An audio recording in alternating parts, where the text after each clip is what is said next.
धूप और छांव की तरह हमारे जीवन में सुख और दुख आते रहते हैं। हमें लगता है कि हमारे जीवन में हजारों दुख हैं, लेकिन अगर वास्तविकता में देखा जाए, आंखें खोल कर देखा जाए, तो जीवन में सिर्फ एक ही दुख होता है। और वह दुख क्या है, इस बौद्ध कहानी के माध्यम से हम समझ जाएंगे कि वह एकमात्र दुख क्या है और उसका समाधान क्या है। तो अपने दुख का निवारण करने के लिए इस कहानी को आखिर तक जरूर सुने।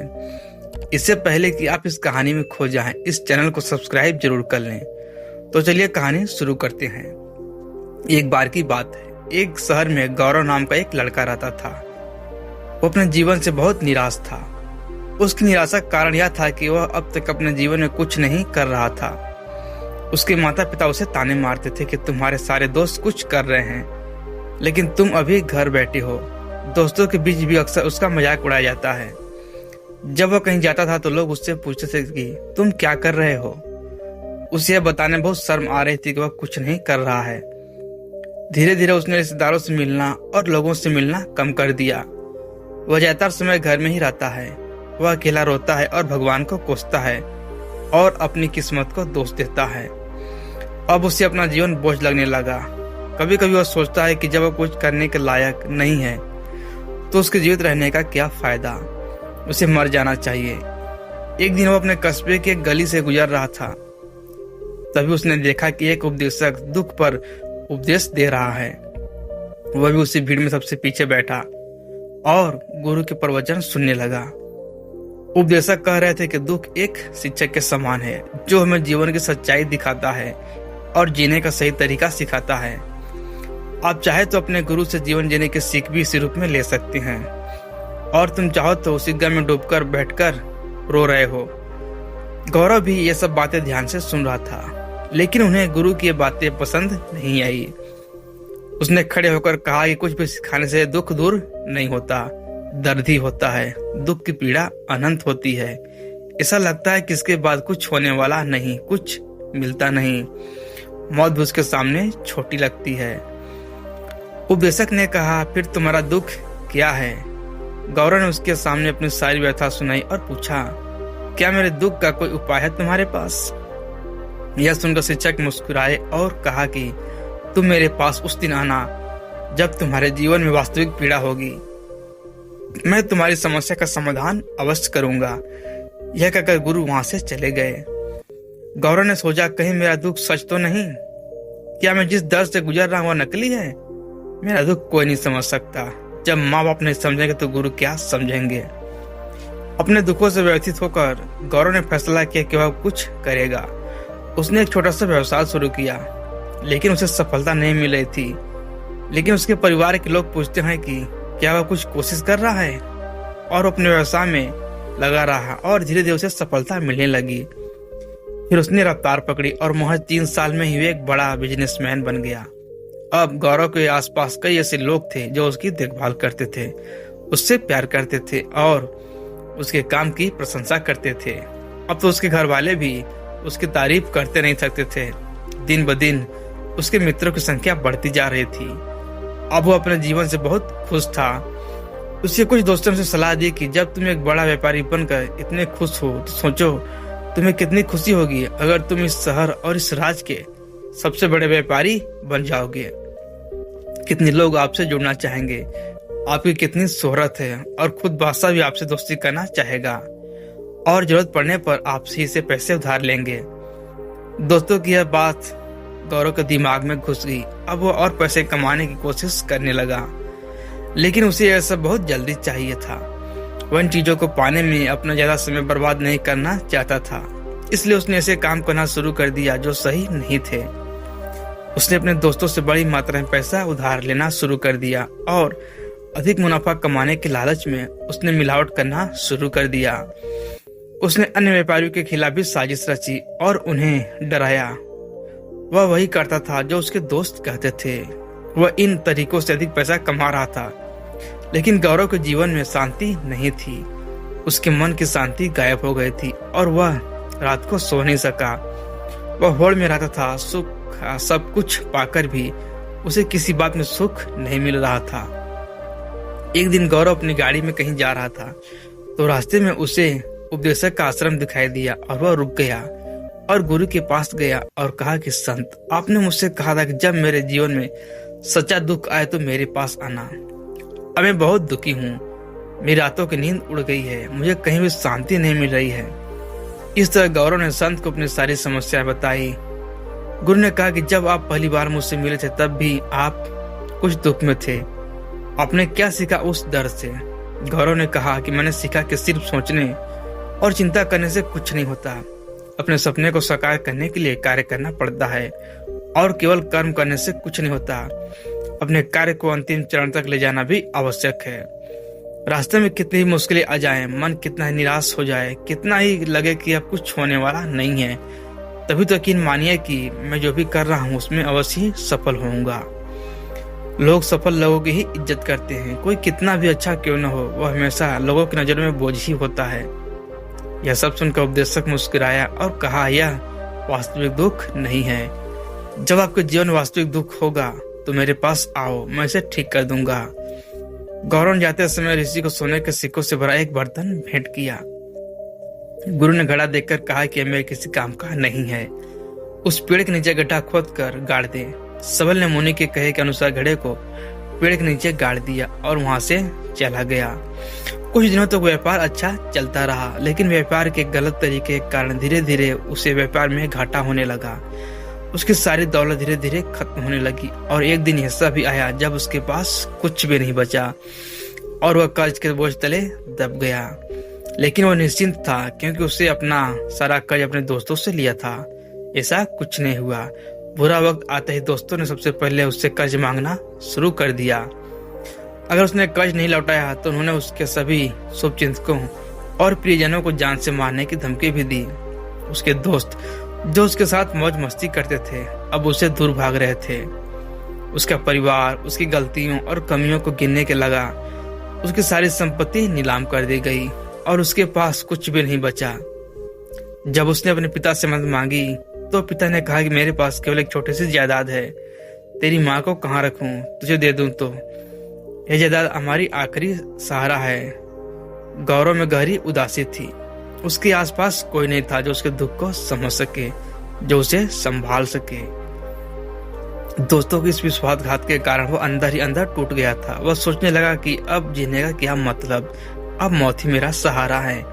वह आत्महत्या करने के लिए तैयार था। तब उससे याद आया कि शिक्षक ने उससे कहा था कि मेरे पास आओ जब तुम्हारे जीवन में वास्तविक दुख हो। तो गौरव ऋषि के पास गया और अपनी सारी व्यथा आंखों में आंसू के साथ कहा, साधु जी मेरे दुख का समाधान करे। गुरु ने कहा, जब जीवन में वास्तविक दुख हो तो मेरे पास आओ, मैं अवश्य ठीक करूंगा। गौरव ने कहा कि अभी मेरे जीवन जो हो रहा है वह दुख नहीं है, आखिर वास्तविक दुख क्या है?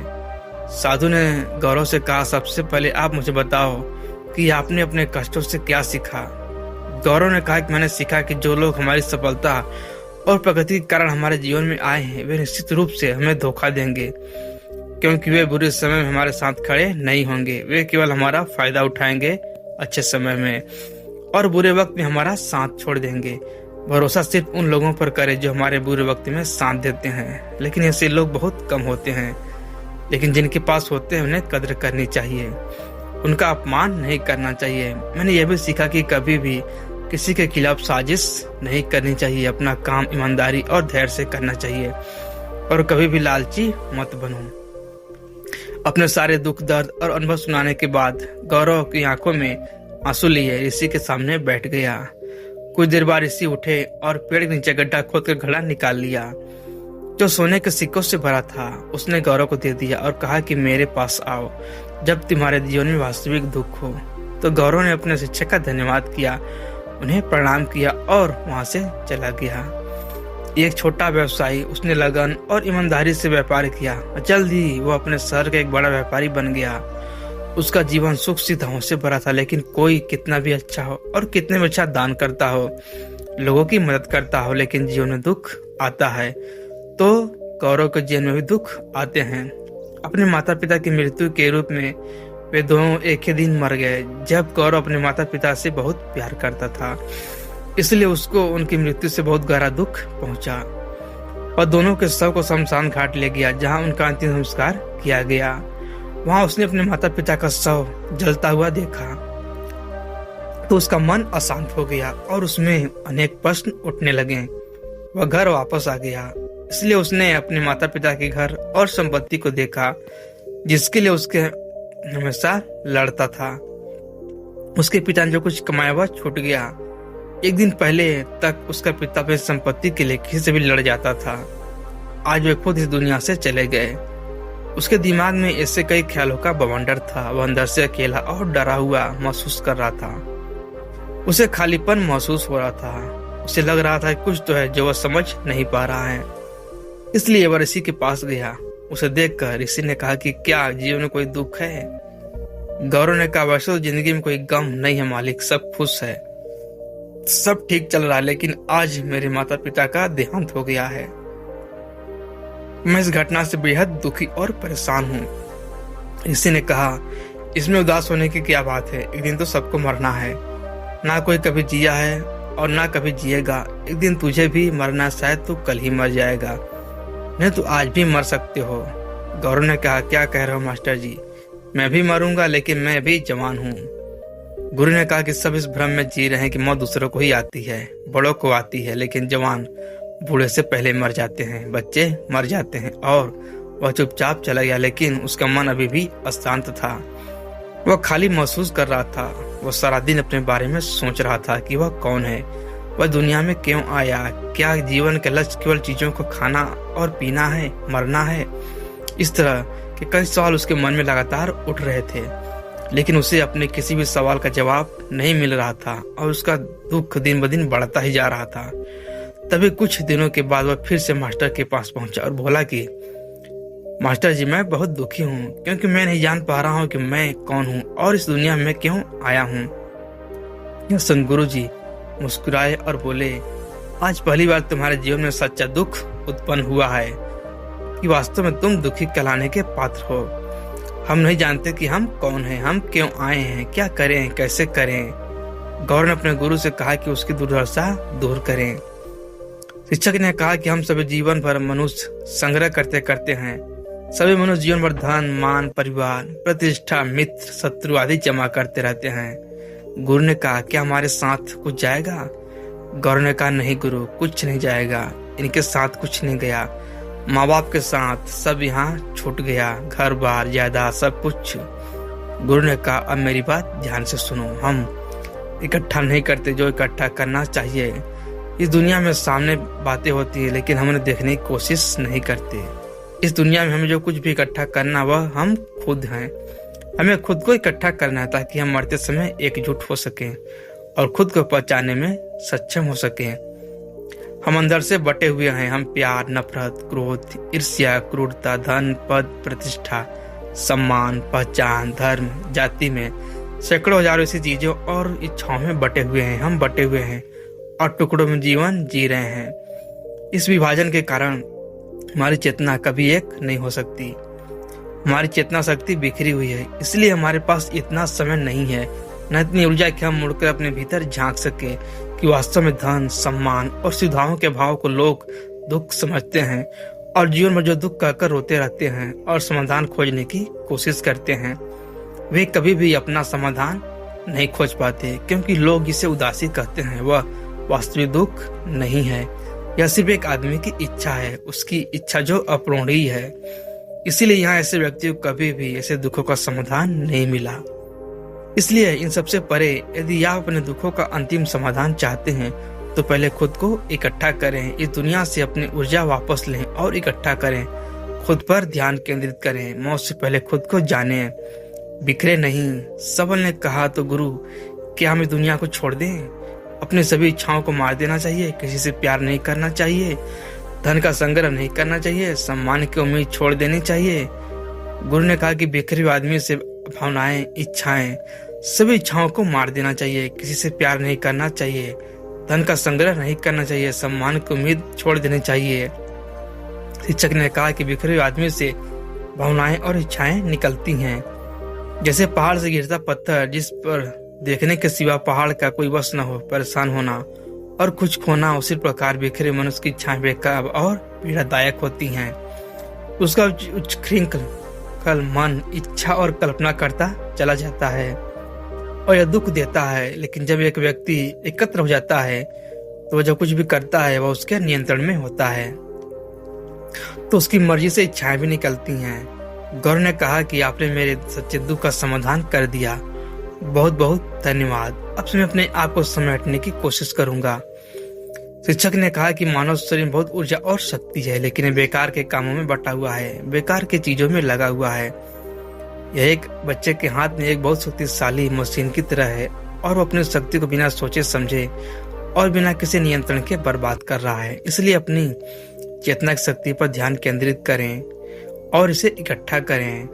गौरव को अपने सवालों का जवाब मिल गया। उसने अपने मालिक को धन्यवाद दिया और चुपचाप चला गया। दोस्तों, आशा करता हूँ कि आपको इस वीडियो से बहुत कुछ सीखने को मिला होगा। इस वीडियो में बस इतना है, तो मिलते हैं अगले वीडियो में। तब तक अपना ख्याल रखिएगा। इस चैनल पर नए हो तो इस चैनल को सब्सक्राइब करें जरूर से जरूर। धन्यवाद।